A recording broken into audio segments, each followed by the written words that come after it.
Alors pour résumer, un NFT peut être vu comme un certificat de propriété de données sur la blockchain. Il peut contenir un lien vers une image, par exemple dans le cas des NFT artistiques, et c'est un objet numérique ou un token, donc il peut être cédé ou vendu. Comme mentionné précédemment, l'usage du NFT le plus répandu à l'heure actuelle, c'est celui de l'art digital. Il contient un lien vers une image et un propriétaire. Mais comme la largesse de ma première définition le laisse penser, il peut contenir une multitude d'informations.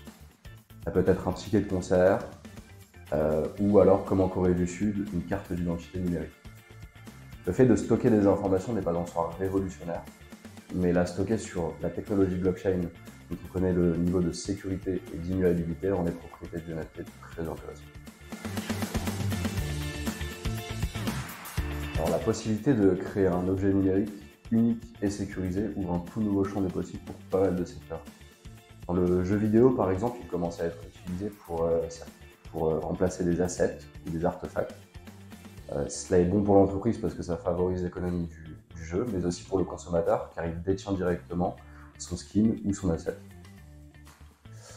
Il est aussi utilisé par exemple dans le luxe pour tracer les produits ou alors pour servir de certificat d'authentification. Et enfin, on entend pas mal parler du Metaverse en ce moment, où il faut représenter une voiture, une maison ou encore certifier l'authenticité d'une personne.